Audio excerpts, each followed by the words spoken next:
ये कहानी अब एक ऐसे मोड़ पर है जहां श्लोक का शिक्षक वाला रूप एक जीवन साथी की संवेदनशीलता में बदल रहा है। आइए देखें आगे की कहानी। शादी में अब केवल 15 दिन बचे थे। अनीता और दिव्या की रजामंदी से श्लोक और सुहानी को एक शाम शहर के एक शांत कैफे में मिलने का मौका मिला। सुहानी आज भी थोड़ी घबराई हुई थी, अपनी उंगलियों से दुपट्टे के कोने को मरोड़ रही थी। श्लोक ने उसकी घबराहट भांप ली। उसने मेन्यू कार्ड सुहानी की तरफ बढ़ाते हुए बहुत ही कोमल स्वर में कहा, यहाँ गणित का कोई टेस्ट नहीं होने वाला है सुहानी, तो तुम रिलैक्स कर सकती हो। अपनी पसंद की कॉफ़ी ऑर्डर करो। सुहानी ने धीरे से ऊपर देखा। श्लोक की आंखों में आज वह पुराना सख्त अनुशासन नहीं, बल्कि एक अजीब सी सौम्यता थी। उसने धीरे से कहा, मुझे लगा आप फिर से पूछेंगे कि कॉलेज के फॉर्म भरे या नहीं। श्लोक मुस्कुराया और थोड़ा आगे झुककर बोला, फॉर्म तो हम साथ में भरेंगे, पर आज मैं तुम्हें ये बताने आया हूँ कि जिस खड़ूस श्लोक को तुम जानती हो, वह अब तुम्हारा साथ निभाने के लिए तैयार है। मैं चाहता हूँ कि तुम मुझसे डरो नहीं, बल्कि अपनी हर उलझन मुझसे साझा करो। उसी शाम बातों बातों में सुहानी ने अपनी एक दबी हुई इच्छा जाहिर की। श्लोक, मुझे पेंटिंग बहुत पसंद है, लेकिन मुझे लगा कि शादी के बाद शायद ये सब बचपना लगेगा और मुझे सिर्फ घर संभालना होगा। श्लोक ने गंभीरता से सुहानी का हाथ पहली बार छुआ। सुहानी की धड़कनें तेज हो गईं, लेकिन इस बार डर से नहीं, बल्कि एक नए एहसास से। श्लोक ने कहा, ग्रेटर देन सुहानी, शादी का मतलब अपनी पहचान खोना नहीं होता। तुम पेंटिंग भी करोगी और पढ़ाई भी। मैं तुम्हारे ब्रश और रंगों का ख्याल रखूंगा, और तुम मेरे घर को अपने रंगों से भरना। एक दिन सगाई के बाद की रस्मों के लिए सुहानी के घर पर कुछ रिश्तेदार आए हुए थे। एक दूर की चाची ने तंज कसते हुए कहा, सुहानी तो अभी बच्ची है, इसे रसोई का क्या पता होगा। श्लोक बेटा, तुम्हें तो बहुत धैर्य रखना पड़ेगा इसके साथ। सुहानी का चेहरा उतर गया, उसकी आंखों में नमी आ गई। लेकिन इससे पहले कि वह कुछ बोलती, श्लोक ने बीच में आकर कहा, चाची जी, रसोई तो सीखी जा सकती है, पर सुहानी के पास जो मासूम दिल और दूसरों का सम्मान करने का गुण है, वह हर किसी में नहीं होता। और रही बात धैर्य की, तो हम दोनों एक दूसरे को सिखाते हुए आगे बढ़ेंगे। सुहानी ने कृतज्ञता भरी नजरों से श्लोक को देखा। उस पल उसके मन से डर का आखिरी कतरा भी निकल गया। उसे एहसास हुआ कि श्लोक सिर्फ उसका पति नहीं, बल्कि उसका सबसे बड़ा ढाल प्रोटेक्टर बनेगा। देखते ही देखते शादी का दिन आ गया। मंडप में बैठी सुहानी अब वह डरी हुई लड़की नहीं थी। जब श्लोक ने उसके गले में मंगलसूत्र बांधा, तो सुहानी ने मुस्कुराकर उसकी ओर देखा। श्लोक ने धीरे से उसके कान में फुसफुसाया, कल सुबह 10 बजे कॉलेज का प्रोस्पेक्टस देखना है, भूलना मत। सुहानी खिलखिलाकर हंस पड़ी।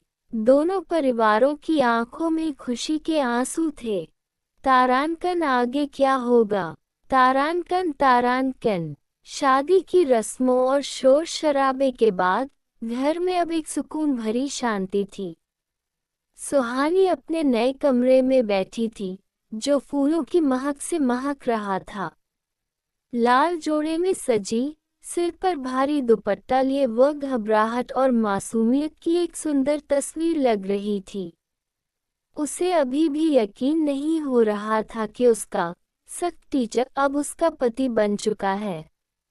जब श्लोक ने कमरे में प्रवेश किया, तो सुहानी की धड़कनें तेज हो गईं। सुहागरात के बारे में ज्यादा तो नहीं और थोड़ा कुछ जरूर जानती थी।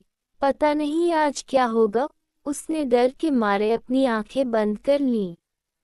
श्लोक ने धीरे से दरवाजा बंद किया और उसके पास आकर बैठ गया।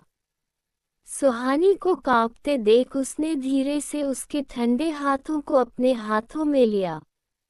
सुहानी, श्लोक ने बहुत ही धीमी और मखमली आवाज में पुकारा। सुहानी ने धीरे से पलकें उठाईं। उसकी आंखों में वही 18 साल वाली मासूमियत और ढेर सारे अनकहे सवाल थे। श्लोक मुस्कुराया और उसके भारी गहनों को देखते हुए कहा, थक गई होगी न? ये सब बहुत भारी लग रहा होगा। यहाँ कोई अनुशासन नहीं है, तुम चाहो तो ये गहने उतार सकती हो। सुहानी ने धीरे से कहा, मुझे समझ नहीं आ रहा कि मैं क्या बोलूं। सब कुछ इतना बदल गया है। श्लोक ने उसके चेहरे पर आती एक लट को कान के पीछे किया और बहुत ही संवेदनशीलता से कहा, कुछ भी नहीं बदला है सुहानी। बस अब से तुम्हारी हर थकान मेरी है और मेरी हर खुशी तुम्हारी। मैंने तुमसे वादा किया था कि मैं तुम्हारी ढाल बनूंगा, और एक ढाल कभी अपने अपनों को डराती नहीं है। सुहानी ने मासूमियत से पूछा, तो क्या कल सुबह भी आप मुझे 10 बजे पढ़ाई के लिए जगाएंगे? श्लोक जोर से हंस पड़ा।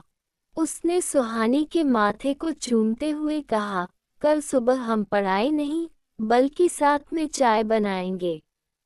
लेकिन हाँ, दोपहर में प्रोस्पेक्टस जरूर देखेंगे। उस रात श्लोक ने कोई जल्दबाजी नहीं की। उसने सुहानी की घबराहट को समझा और उसे सहज महसूस कराया। सुहानी को एहसास हुआ कि श्लोक की सख्ती सिर्फ एक मुखौटा थी, उसके अंदर एक बहुत ही केयरिंग और रोमांटिक इंसान छिपा था।